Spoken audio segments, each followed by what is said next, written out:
എല്ലാവർക്കും നമസ്കാരം. സകല ചരാചരങ്ങൾക്കും മാതാവായ ആറ്റുകാലമ്മയെ പ്രസാദിപ്പിക്കുന്ന പൊങ്കാല ദിവസം ആഗതമായിരിക്കുകയാണ്. ആറ്റുകാലമ്മയെപ്പറ്റി എത്ര പറഞ്ഞാലും മതിയാവുന്നതുമല്ല. അങ്ങനെയുള്ളൊരു സന്ദർഭത്തിൽ ഈ ഒരു ആറ്റുകാലമ്മയ്ക്ക് ആ പൊങ്കാല ഇടുമ്പോൾ ജപിക്കേണ്ട മന്ത്രങ്ങളെ പറ്റിയുമൊക്കെ നമുക്കൊന്ന് പ്രതിപാദിക്കാൻ ശ്രമിക്കാം. ഈ ആറ്റുകാലിലെ സങ്കല്പം തന്നെ അമ്മയുടേതാണ്. ഭാരതത്തിൽ സ്ത്രീ സങ്കല്പം മാതൃത്വത്തിൽ അധിഷ്ഠിതമാണ്. ക്ഷമയും സഹനബോധവുമാണ് മാതാവിൻ്റെ സവിശേഷത. സ്നേഹത്തിൻ്റെ പര്യായമാണ് അമ്മ. ആറ്റുകാലമ്മ ഏവർക്കും പ്രിയങ്കരിയായത് അവർ സ്നേഹത്തിൻ്റെ പര്യായവും ക്ഷമയുടെ പ്രതിരൂപവുമായതുകൊണ്ടാണ്. അമ്മയ്ക്ക് മുന്നിലെത്തി പ്രാർത്ഥിച്ചാൽ നടക്കാത്തതൊന്നുമില്ലെന്നാണ് വിശ്വാസം. ശങ്കരാചാര്യർ ശക്തിപൂജ ചെയ്യുമ്പോൾ ലോകമാതാവിനെയാണ് സങ്കല്പിക്കുന്നത്. മാതൃപൂജ കൊണ്ട് ഒരുപാട് നേട്ടങ്ങളുണ്ട്. മാതൃനിന്ദ ഒരുപാട് കോട്ടങ്ങളും ഉണ്ടാക്കും. ആറ്റുകാലമ്മയെ പ്രാർത്ഥിക്കുമ്പോൾ മാതൃപൂജയാണ് ചെയ്യുന്നത്. ശക്തിക്ക് മുന്നിലുള്ള ആത്മാർപ്പണമാണിത്. മനസ്സും ശരീരവും അമ്മയ്ക്ക് സമർപ്പിച്ചുകൊണ്ടുള്ള പൂജയാണ് ഈ പൊങ്കാലയായിട്ട് സമർപ്പിക്കുന്നത്. വ്യക്തി വൈശിഷ്ട്യത്തിൻ്റെ പൂർണ്ണത സമർപ്പണമെന്ന സദ്യുദ്യമത്തിലൂടെ മാത്രമേ സാക്ഷാത്കരിക്കപ്പെടുന്നുള്ളൂ. സമർപ്പണം മുഖമുദ്രയായിട്ടുള്ള ആറ്റുകാൽ പൊങ്കാലയാണ് ദേവിയെ പ്രസാദിപ്പിക്കാനുള്ള ഏറ്റവും വലിയ മാർഗം. ദേവി ശർക്കര ചേർത്ത് വേവിച്ച നിവേദ്യം ഇഷ്ടമുള്ളവളാണ് എന്ന് ലളിതാ സഹസ്രനാമത്തിൽ പായസാന്നപ്രിയയാണ് ദേവി എന്ന് പറയുന്നുണ്ട്. ഗൂഢാന്നപ്രീത മാനസ എന്ന നാമം കൊണ്ടും ദദ്യന്നാസക്ത ചിത്ത, അതായത് തൈരും ചേർത്ത അന്നം ഇഷ്ടമുള്ളവളുമാണെന്നുമൊക്കെയാണ് നമുക്ക് പറഞ്ഞു തന്നിരിക്കുന്നത്. ശ്രീമദ് ദേവി ഭാഗവതത്തിലെ 24-ാം അധ്യായത്തിൽ നാരായണ സംവാദത്തിൽ പരാമർശിച്ചിട്ടുള്ള ദേവി പൂജാദികളിൽ വളരെ പ്രധാനമാണ് പൊങ്കാല. വെളുത്ത വാവിന് വെള്ളച്ചോറും പായസവുമൊക്കെ നിവേദിച്ചാൽ ആയുരാരോഗ്യ സമ്പൽ സമൃദ്ധി ലഭിക്കുമെന്ന് പറയുന്നു. പായസത്തിലെ ശർക്കര ദീർഘായുസ്സുണ്ടാക്കും. സൗന്ദര്യത്തിന് പാലും കഷ്ടപ്പാട് മാറാൻ ആയുരാരോഗ്യത്തിന് മലരും നിവേദിക്കാം. വ്രതദ്രവ്യ സങ്കല്പം പരിസരശുദ്ധികൾ പറയണമെന്ന് മാത്രം. കുംഭമാസത്തിലെ കാർത്തിക മുതൽ 10 ദിവസം കൊണ്ടാടുന്നതാണ് ആറ്റുകാൽ ദേവിക്ക് ഏറ്റവും പ്രിയങ്കരമായ ഈ ഒരു പൊങ്കാല ഉത്സവം. 9-ാം നാളിൽ പൂരം നക്ഷത്രത്തിലാണ് പൊങ്കാല. അഭേദബുദ്ധിയുടെയും വിശ്വമാനവികതയുടെയും ശാന്തി മന്ത്രമേറ്റ് പുളകം കൊള്ളുന്ന അന്തരീക്ഷത്തിൽ ഭയഭക്തി പാരവശ്യങ്ങളോടെ കാര്യസാധ്യത്തിനായും സാധിച്ച കാര്യങ്ങൾക്കുള്ള ഉപകാര സ്മരണയായും പൊങ്കാലയിടുന്നു. ഈ പൊങ്കാല ഗിന്നസ് ബുക്കിൽ വരെ സ്ഥാനം പിടിച്ചു കഴിഞ്ഞു. രാഷ്ട്രീയ ജാതി മതഭേദമോ വലിപ്പച്ചെറുപ്പമോ അവിടെ ഇല്ല. എല്ലായ്പ്പോഴും ചിന്ത അവ്യാജ കരുണാമൂർത്തിയും വാഞ്ചിതാർത്ഥപ്രദായിനിയുമായ ദേവിയെക്കുറിച്ച് മാത്രം. മൂലാധാരമായ ഭൂമിയിൽ ഇടുന്ന പഞ്ചഭൂത സമർപ്പണ പ്രതീകമായ പൊങ്കാല ധരസുതയായ ദേവി കൈക്കൊണ്ട് അനുഗ്രഹിക്കും.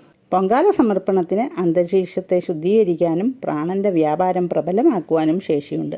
ധനധാന്യ സമൃദ്ധിയെ അത് വിളിച്ചു വരുത്തും. രോഗപർവ്വത ദംഭോജിയായ ദേവി തൻ്റെ ചൈതന്യ പ്രസരണത്താൽ രോഗബീജങ്ങളുടെ മേൽ ജയധ്വജം ഉറപ്പിക്കും. ഭയവിഹ്വലരായി പൈശാചിക ശക്തികൾ പലായനം ചെയ്യും. സ്ഥാനമാനങ്ങൾ കാംക്ഷിക്കുന്നവർക്ക് രാജപീഠ നിവേശിത നിജാശ്രിതയായ ദേവി ഉന്നത സ്ഥാനങ്ങൾ പ്രദാനം ചെയ്യും. പൊങ്കാലയുടെ പൂർണ്ണ ഫലപ്രാപ്തിക്കായിട്ട് ദേവി സ്തോത്രങ്ങൾ ജപിക്കുന്നത് വളരെ നല്ലതാണ്. പൊങ്കാലയുടെ അടുപ്പ് കത്തിക്കുമ്പോൾ സർവമംഗളമംഗല്യേ ശിവേ സർവാർത്ഥസാധികേ ശരണ്യേ ത്രയംബകേ ദേവി നാരായണീ നമസ്തുതേ എന്ന മന്ത്രം ജപിക്കണം. പൊങ്കാല പാകമായാൽ തിളയ്ക്കുന്നത് വരെ ഇഷ്ടമുള്ള മന്ത്രങ്ങൾ ജപിക്കുന്നത് നല്ലതാണ്. ലളിതാ സഹസ്രനാമം ജപിക്കുന്നതാണ് ഏറ്റവും ഉത്തമം. അതുപോലെ തന്നെ പൊങ്കാലയ്ക്കിടയിൽ ദേവീ മാഹാത്മ്യം ചൊല്ലുന്നത് വളരെ നല്ലതാണ്. യാ ദേവീ സർവഭൂതേഷു ശക്തിരൂപേണ സംസ്ഥിത നമസ്തസ്യേ നമസ്തസ്യേ നമസ്തസ്യേ നമോ നമഃ. യാ ദേവീ സർവഭൂതേഷു ബുദ്ധിരൂപേണ സംസ്ഥിത നമസ്തസ്യേ നമസ്തസ്യേ നമസ്തസ്യേ നമോ നമഃ. യാ ദേവീ സർവഭൂതേഷു സൃഷ്ടിരൂപേണ സംസ്ഥിത നമസ്തസ്യേ നമസ്തസ്യേ നമസ്തസ്യേ നമോ നമഃ. യാ ദേവീ സർവഭൂതേഷു സ്ഥിതിരൂപേണ സംസ്ഥിത നമസ്തസ്യേ നമസ്തസ്യേ നമസ്തസ്യേ നമോ നമഃ. യാ ദേവീ സർവഭൂതേഷു ധൃതിരൂപേണ സംസ്ഥിത നമസ്തസ്യേ നമസ്തസ്യേ നമസ്തസ്യേ നമോ നമഃ. യാ ദേവീ സർവഭൂതേഷു സിദ്ധിരൂപേണ സംസ്ഥിത നമസ്തസ്യേ നമസ്തസ്യേ നമസ്തസ്യേ നമോ നമഃ. യാ ദേവീ സർവഭൂതേഷു ദയാരൂപേണ സംസ്ഥിത നമസ്തസ്യേ നമസ്തസ്യേ നമസ്തസ്യേ നമോ നമഃ. യാ ദേവീ സർവഭൂതേഷു മേധാരൂപേണ സംസ്ഥിത നമസ്തസ്യേ നമസ്തസ്യേ നമസ്തസ്യേ നമോ നമഃ. എന്നീ മന്ത്രങ്ങൾ ജപിച്ചുകൊണ്ട് പൊങ്കാലയ്ക്കിടയിൽ ദേവിയെ സ്തുതിക്കുന്നത് എന്തുകൊണ്ടും നല്ലതാണ്. അതായത് ദേവി മഹാത്മ്യത്തിലെ ഈ വരികൾ ജപിക്കുന്നതിലൂടെ ഈ ലോകത്തിലെ എല്ലാ ജീവികളിലും ശക്തിയായി, ജീവശക്തിയായി, ബുദ്ധിയായി, ധൈര്യമായി വസിക്കുന്ന ദേവിയെയാണ് നാം നമസ്കരിക്കുന്നത്. അമ്മ എല്ലായിടത്തുമുണ്ട്. നമ്മുടെ ഉള്ളിലെ ബലം, വിശ്വാസം, ബുദ്ധി, സഹനം ഇവയെല്ലാം ആ ദേവിയുടെ രൂപങ്ങളാണ്.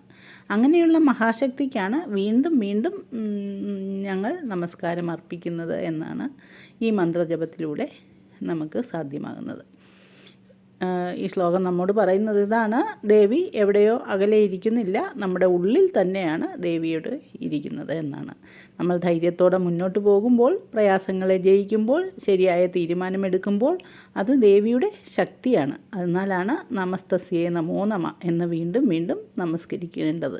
ഈ ലോകത്തിലെ എല്ലാ ജീവജകളിലും ശക്തിയായി വസിക്കുന്ന ദേവിയെ അത്രേ നമ്മൾ നമസ്കരിക്കുന്നത്. ദേവി എന്നത് ക്ഷേത്രത്തിനുള്ളിൽ മാത്രമുള്ള ഒരു രൂപമല്ല. നമ്മൾ പ്രയാസങ്ങളിൽ തളരാതെ മുന്നോട്ട് പോകുന്ന ധൈര്യവും, ശരിയും തെറ്റും തിരിച്ചറിയുന്ന ബുദ്ധിയും, സഹിച്ചു നിൽക്കുന്ന മനസ്സിൻ്റെ ബലവും എല്ലാം ദേവിയുടെ ശക്തിയാണ്. ഒരമ്മ കുട്ടിയെ സംരക്ഷിക്കുന്ന സ്നേഹമായി, ഒരു സ്ത്രീ ജീവിതം താങ്ങുന്ന ധൈര്യമായി, ഒരു മനുഷ്യൻ സത്യം പാലിക്കുന്ന നിലപാടായി ദേവി നമ്മളിൽ തന്നെയാണ്. അതുകൊണ്ടാണ് ദേവിയെ ഈ ഒരു പൊങ്കാല സമർപ്പണ ദിവസം നമ്മൾ ഈ ഒരു മന്ത്രജപത്തോടു കൂടി ജപിക്കുന്നത്. അവനവനിലെ ശക്തിയെ തിരിച്ചറിയുന്നു എന്നുള്ളതുകൂടി മനസ്സിലാക്കണം. തിരിച്ചറിയുക കൂടിയാണ് വേണ്ടത്. ശക്തിയും ബുദ്ധിയും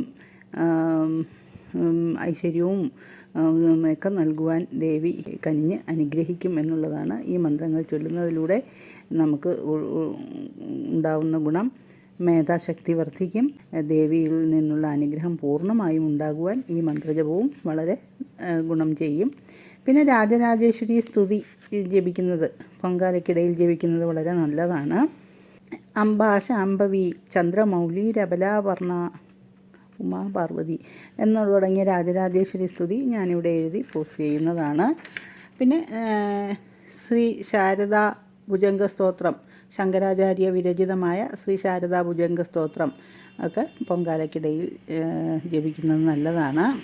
ദേവിയുടെ രൂപം മനസ്സിൽ തെളിഞ്ഞുകൊണ്ട് ഇങ്ങനെ ദേവി മഹാത്മ്യവും രാജരാജേശ്വര സ്തുതി, ശ്രീ ശാരദാ ഭുജംഗ സ്തോത്രമൊക്കെ ചൊല്ലുകയും ലളിതാ സഹസ്രനാമമൊക്കെ ചൊല്ലുകയാണെങ്കിൽ ദേവിയുടെ പൂർണ്ണമായ അനുഗ്രഹം കിട്ടുമെന്നുള്ളതിന് യാതൊരു സംശയവുമില്ല. കുട്ടികളില്ലാത്തവർക്കും വിവാഹം കഴിയാത്തവർക്കും ആറ്റുകാലമ്മ അനുഗ്രഹം ചൊരിയുന്നു.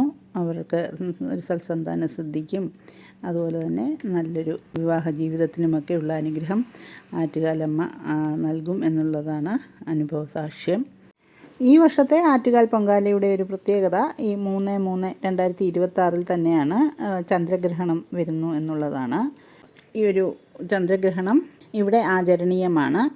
അതുപോലെ തന്നെ ക്ഷേത്ര നടകളൊക്കെ വൈകിട്ട് 3:19 മുതൽ വൈകിട്ട് 7 വരെ അടച്ചിടുവാനുള്ള തീരുമാനമാണ് ഇപ്പോൾ എല്ലാ അമ്പലങ്ങളിലും തീരുമാനിച്ചിട്ടുള്ളത്. ആറ്റുകാൽ അമ്പലത്തിലും വൈകിട്ട് 3:10 മുതൽ തന്നെ നടയടച്ചിടുവാനാണ് തീരുമാനമെന്നറിയുന്നു. അതിനാൽ തന്നെ നേരത്തെ പൊങ്കാല ചടങ്ങുകളൊക്കെ അവസാനിക്കും എന്ന് മനസ്സിലാക്കണം.